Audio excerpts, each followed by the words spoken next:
First of all बच्चों, मेरा आपसे एक सवाल है कि प्रेजेंट टाइम में आपको कौन सी पॉलिटिकल पार्टी सबसे ज्यादा अच्छी लगती है? आम आदमी, बीजेपी, कांग्रेस या फिर कोई अदर पार्टीज? मेरा ये सवाल ये भी है कि आपको ये पार्टी क्यों पसंद है? क्या आप इन पार्टी के आइडियोलॉजी को देखते हो, या फिर इनके द्वारा सोसाइटी में किए गए कामकाज को, या फिर इन पार्टी के अंदर कुछ ऐसे फेमस लीडर जिसकी वजह से आप इन पार्टीज को सपोर्ट करते हो, या फिर आपको ये पार्टी पसंद है? मैं आपसे ये सारी चीजें क्यों आस्क कर रहा हूं?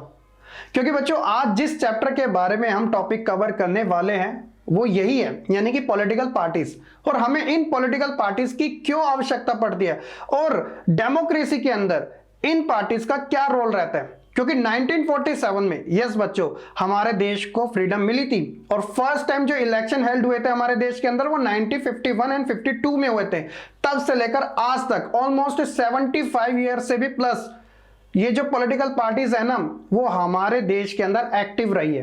तो आप समझ सकते हो कि कितना इंपॉर्टेंट रोल होता है इन पॉलिटिकल पार्टीज का। जो भी ये जो कानून बनते हैं, जो लॉ बनते हैं, जो रूल एंड रेगुलेशन बनाए जाते हैं, ये सभी में इनका जो रोल रहता है वो काफी इंपॉर्टेंट रहता है। तो आज की इस क्लास में हम इन्हीं के बारे में बात करने वाले हैं। तो चलिए फिर बिना किसी देरी के साथ शुरू कर लेते हैं आज की इस क्लास को। My name is Shahrukh Saifi and welcome to the channel simplifying exams. बच्चों, हमारा सबसे पहला जो सवाल है वो ये है कि पॉलिटिकल पार्टी का क्या मीनिंग होता है। बड़ा ही सिंपल सा है कि a political party is a group of people. आपको ये याद रखना है, group of people who come together to contest elections and hold power in the government. देखिए, पॉलिटिकल पार्टी जिसका ग्रुप होता है, बहुत सारे लोग उसके साथ जुड़े होते हैं, जो कि इनका मेन ही वर्क है कि इलेक्शन लड़ना, यानी कि चुनाव लड़ना। अगर जीत जाते हैं तो ये रूलिंग पार्टी बन जाती है, अगर हार जाते हैं तो कहीं ना कहीं इन्हें जो स्टेटस मिलती है वो ऑपोजिशन पार्टी की मिलती है। अभी इसके बारे में भी आगे बात करेंगे, लेकिन एक आम भाषा में आप पॉलिटिकल पार्टी का जो मीनिंग है वो कुछ इस तरीके से समझ सकते हो। सबसे बड़ा सवाल तो ये है कि हमें इन पॉलिटिकल पार्टीज की आवश्यकता क्यों पड़ती है, क्यों हमारे देश के अंदर इलेक्शन को लाया गया था। देखिए बच्चों, जो हमारे कॉन्स्टिट्यूशन असेंबली के जो मेंबर्स थे, जब वो कॉन्स्टिट्यूशन को बना रहे थे ना, तो सबसे बड़ा सवाल ये रखा था कि आफ्टर कॉन्स्टिट्यूशन, जब हमारा कॉन्स्टिट्यूशन बन जाएगा तो हमारे देश के अंदर जो डेमोक्रेसी है, जो लोकतंत्र है, वो किस तरीके से चलेगा। क्या हमें एक तरीके से इलेक्शन सिस्टम को यहां पे इंप्लीमेंट करना चाहिए? तो ये सबसे बड़ा सवाल था। तो रखा, इंडिया ने इलेक्शन सिस्टम को रखा और सभी पॉलिटिकल पार्टीज को एक तरीके से इंडिपेंडेंस दी। सो दैट इज वाई हमारे देश के अंदर कोई सिंगल पार्टी ना होके, ना ही टू पार्टी सिस्टम होके, बल्कि यहां पे मल्टी पार्टी सिस्टम को रखा गया कि कोई भी पार्टी अपना एक ऑर्गेनाइजेशन बना सकती है और यहां पे जो इलेक्शन है वो एक तरीके से कंटेस्ट कर सकती है। तो ये सारी चीजें थी। अब हम एक एक करके समझ लेते हैं पॉइंट्स के अकॉर्डिंग कि हमें इन पॉलिटिकल पार्टीज की आवश्यकता क्यों पड़ती है। Why do we need political parties? तो देखिए, सबसे पहले इंपॉर्टेंट आता है वो है कि modern democracies can not exist without political parties. यानी कि आज की जो आधुनिक डेमोक्रेसी है, जो लोकतंत्र है, वो बिना पॉलिटिकल पार्टी के एग्जिस्ट ही नहीं करती है। उसका रीजन मेन है, without political party every candidate in the election will be independent, so no one will be able to make any promises to people about any major policy change. तो देखिए, अगर political party नहीं होगी तो क्या होगा कि जो कैंडिडेट्स होंगे, जो उम्मीदवार होंगे, वो बिना किसी पार्टी के चुनाव लड़ेंगे। चलो, वो चुनाव जीत भी जाते हैं एक तरीके से। तो जैसे हमने बात करी थी इन पॉलिटिकल पार्टी की कि सबसे इंपॉर्टेंट होता है कि ग्रुप ऑफ पीपल, यानी कि लोगों का समूह। अब तो मैं जैसे खुद ही मेरा एग्जांपल ले लीजिएगा कि मैंने चुनाव लड़ा और मैं इंडिपेंडेंट तरीके से जीत गया, तो मैं कितने जनों को प्रोमिसेस कर सकता हूं और उसके ऊपर कितना मैं इंप्लीमेंट कर सकता हूं। तो कहीं ना कहीं मुझे दूसरे लोगों के ऊपर डिपेंड होना जरूरी है ना। तो इसलिए पॉलिटिकल पार्टी काफी जरूरी होती है, जो एक ऑर्गेनाइज्ड तरीके से चीजों को काम करती है उसके ऊपर, ताकि लोगों की जो भी प्रॉब्लम्स है या जो उन्हें फैसिलिटीज प्रोवाइड करानी है, ये पॉलिटिकल पार्टी अच्छे तरीके से कर पाती है ना। सो तीसरा है कि government may be formed but it's utility will remain ever uncertain. देखिए, सरकार बन सकते हैं, कोई बड़ी चीज नहीं है, लेकिन उसकी जो यूटिलिटी है, जो उसकी उपयोगिता है, वो क्या रहेगी, कहीं ना कहीं पूरी नहीं हो पाएगी इन पॉलिटिकल पार्टी के बिना। और साथ ही elected representative will be accountable to their constituency for what they do in the locality। और साथ ही इन पॉलिटिकल पार्टीज की वजह से ये जो एक तरीके से इलेक्टेड रिप्रेजेंटेटिव होते हैं ना, यानी कि जो चुने गए उम्मीदवार होते हैं, जो जीते हैं, वो क्या रहते हैं, रिप्रेजेंटेटिव रहते हैं। यानी कि एक तरीके से आप मान सकते हो कि हमने उन्हें जितवाया तो इसलिए वो हमारे लिए काम भी कर सकेंगे, अकाउंटेबल रह सकेंगे अपने हर काम को लेकर कि देखो मैंने इन इन चीजों का प्रोमिस किया था और मैं वो चीजें एक तरीके से पूरी भी कर रहा हूं। तो एक तरीके की वो होता है ना कि जवाबदेही, ट्रांसपेरेंसी बने रहती है। इसके अलावा no one will be responsible for how the country will be run. अगर पॉलिटिकल पार्टी नहीं होगी तो कोई रिस्पॉन्सिबल होगा ही नहीं कि भैया किसकी गलती माने। तो इसलिए जब पॉलिटिकल पार्टी एक तरीके से सेंटर में आती है, यानी कि रूल करती है ना, तो कहीं ना कहीं हम उनके ऊपर ब्लेम तो कर सकते हैं, देखो आपने तो ये सारा एक तरीके से हमें बोला था कि हम ऐसा करेंगे वैसा करेंगे, लेकिन आपने तो कुछ करा नहीं। तो रिस्पॉन्सिबल हम पॉलिटिकल पार्टीज को बना सकते हैं और इससे क्या होगा कि वो हमारे लिए अच्छे तरीके से और ज्यादा काम कर सकती है।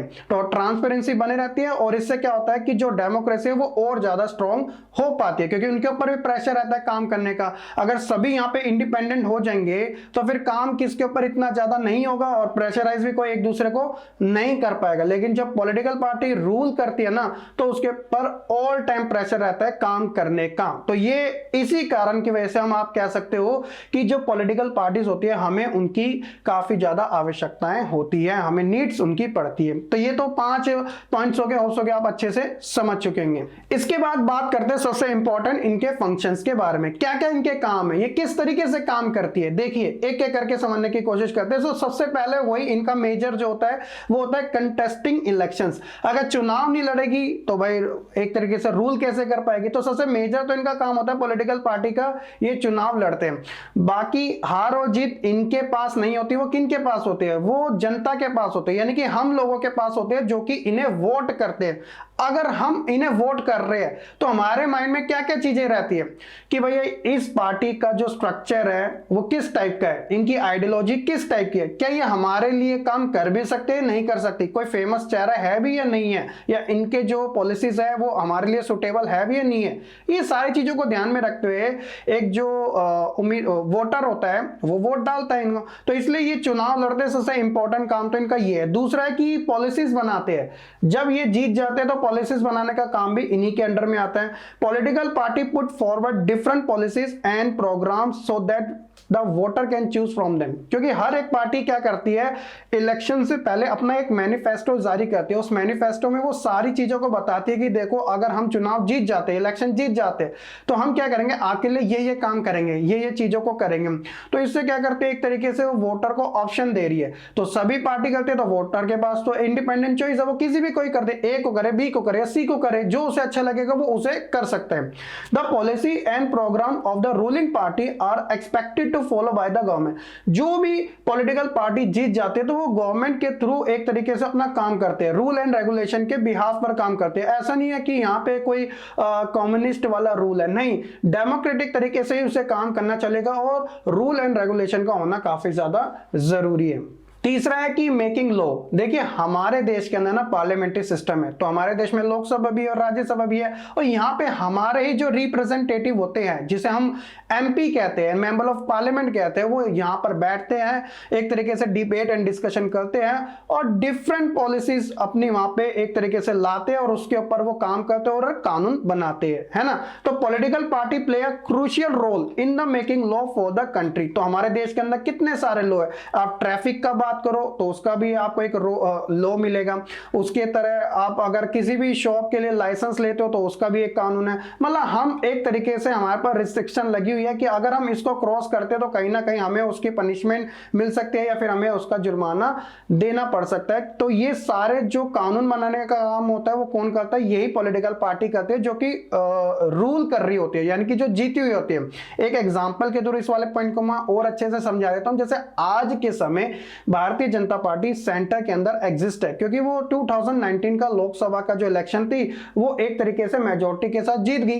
तो अब कानून बनाने का जो काम है, जो लॉ बनाने का काम है, वो किनके पास आ गया? इनके पास आ गया। तो संसद के अंदर यानी कि पार्लियामेंट के अंदर ये बैठते हैं। तो ऐसा नहीं कि सिर्फ यही बैठते हैं, अदर भी बैठते हैं, क्योंकि 543 सीट थी, जिसमें से 353 जो सीट थी वो बीजेपी और उसकी जो कोalition पार्टी थी ना वो मिलकर जीती। तो एक तरीके से 353 जो भी मेंबर्स है वो बैठे हैं, इसके अलावा जो रेस्ट है वो भी बैठे हैं जो कि अदर पार्टी से बिलोंग करते हैं। तो ये क्या करते हैं? डिबेट एंड डिस्कशन करते हैं और उसके ऊपर अपनी सहमति जाहिर करते हैं, परमिशन देते हैं कि चलो हम भी एग्री करते हैं, आप इस तरीके का लॉ बना रहे हो। तो इसके बाद क्या होता है कि जब वो लॉ एक तरीके से एक्ट होता है, स्टार्टिंग में जब वो एक्ट एक तरीके से प्रेसिडेंट के पास जाता है तो प्रेसिडेंट उसे एनालाइज करता है, ठीक तरीके से पढ़ते हैं, फिर उसके ऊपर वो साइन करता है, तब जाके वो एक प्रकार का आप मान सकते हो कि वो कानून बन गया है ना। तो कुछ इस तरीके से काम करती है पॉलिटिकल पार्टी। इसके अलावा फॉर्मेशन ऑफ गवर्नमेंट, तो भैया देखो पॉलिटिकल पार्टी जब तक इलेक्शन लड़ रही है जब तक तो ठीक है, जब वो इलेक्शन जीत जाते हैं तो एक तरीके से फॉर्मेशन ऑफ गवर्नमेंट यानी कि गवर्नमेंट को वो बनाती है। Political party form and run government, तो काम भी उन्हीं का ही होता है। The executive body is form by the people from the ruling party. तो ये जो एग्जीक्यूटिव बॉडी है ना, तो एक तरीके से पूरे देश के अंदर ऐसे काम करते हैं कि कोई भी कानून बना तो उसे कैसे लोगों के पास पहुंचाया जाएगा, यानी कि उसे एग्जीक्यूट कैसे करवाया जाएगा, तो उसका जो काम होता है वो इन्हीं के अंडर में हमें देखने को मिलता है। आपने आईएएस का नाम जरूर सुना होगा, जिसे हम नौकरशाह कहते हैं। तो जितनी भी पॉलिसीज होती है ना उसे इंप्लीमेंट करने का काम उनके अंडर में ज्यादा रहता है।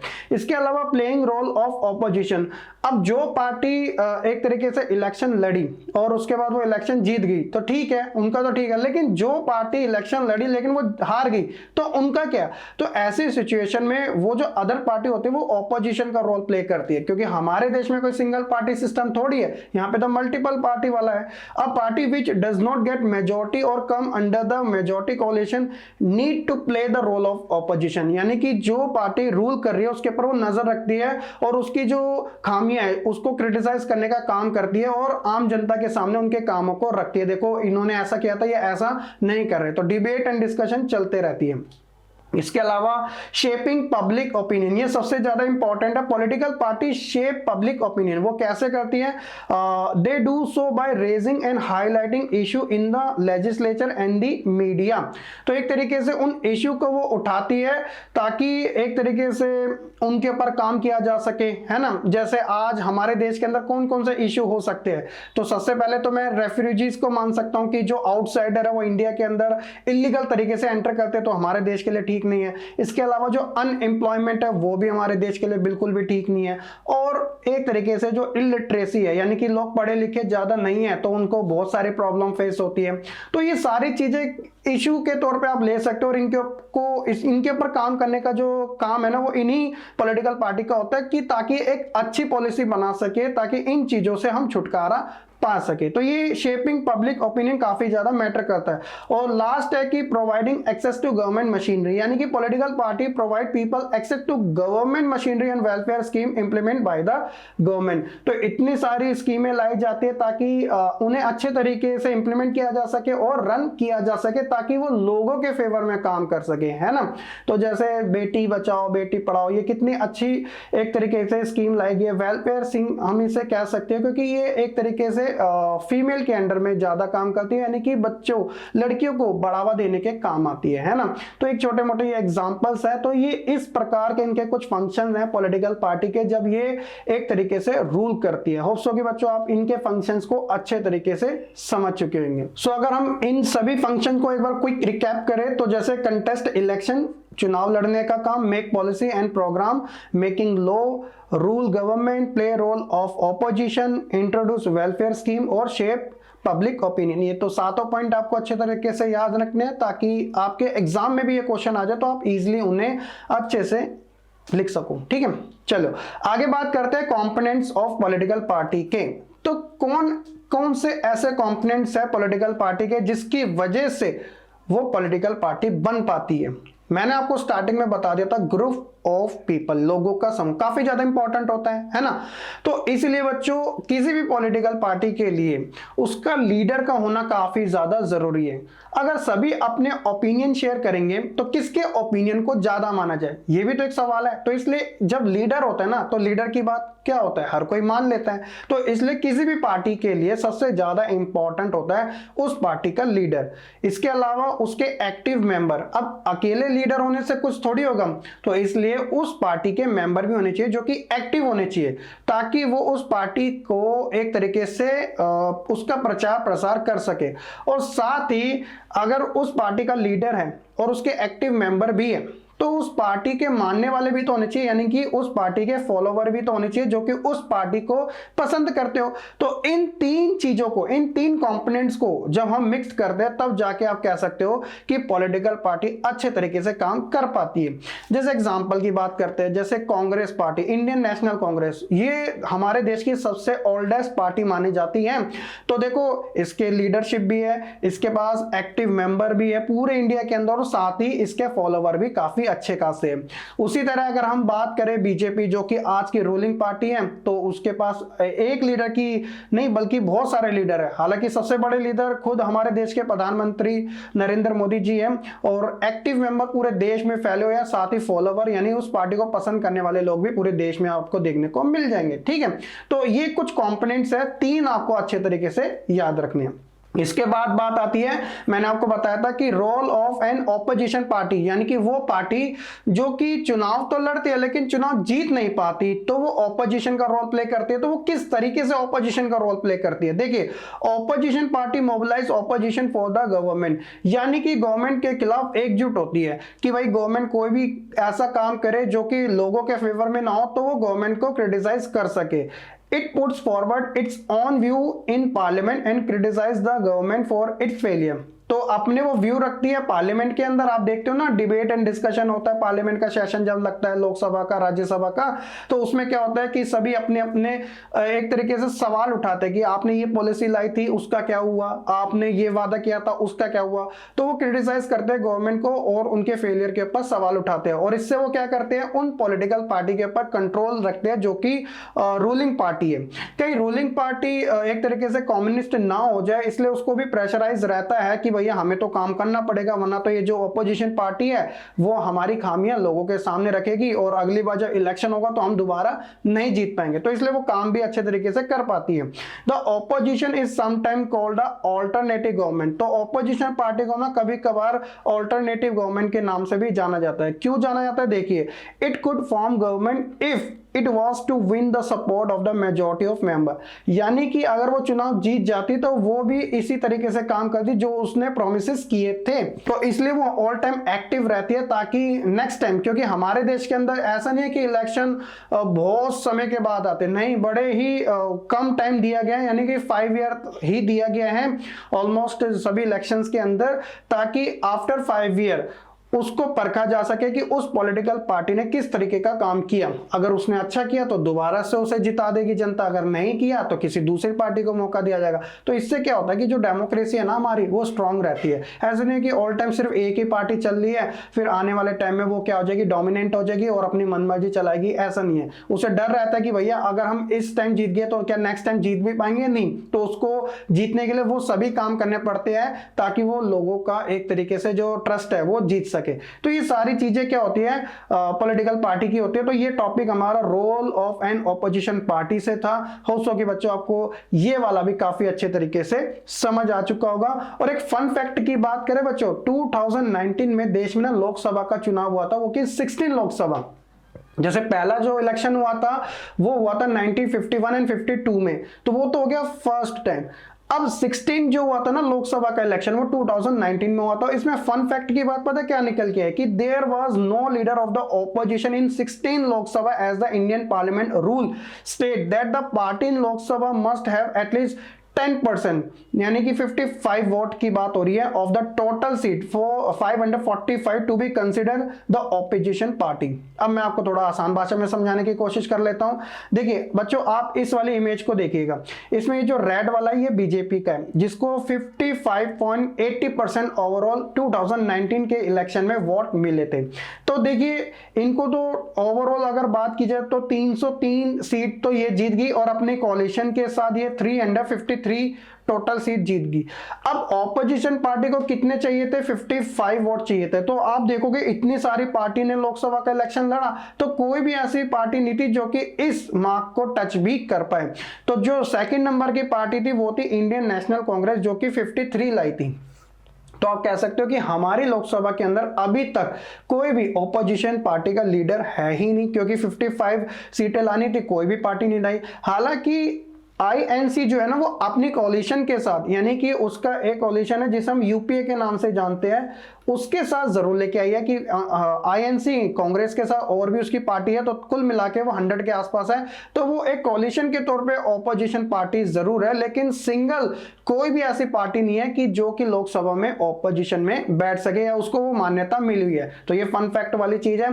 लेट्स सी कि 2024 में क्या होगा। आपके अकॉर्डिंग कौन सी पार्टी जीतेगी, आप कमेंट सेक्शन में भी बता सकते हो। तो ये था बच्चों हमारा इस लेसन का सबसे मेन पार्ट पॉलिटिकल पार्टीज के बारे में। आगे भी हम बहुत सारी चीजों को कवर अप करेंगे। होप सो कि बच्चों आपको ये वीडियो जो है काफी अच्छी लगी होगी और पसंद भी आई होगी। स्टिल कोई डाउट है तो कमेंट सेक्शन में आप शेयर कर सकते हैं। बाकी हम मिलेंगे आप इस वीडियो के सेकंड पार्ट के साथ, जिसमें हम पार्टी सिस्टम के बारे में बात करेंगे। 1 पार्टी, 2 पार्टी और मल्टी पार्टी का मतलब आखिरकार क्या होता है। तो तब तक के लिए से बच्चे खुश रहे, पढ़ते रहे और ऐसे ही आगे बढ़ते रहे।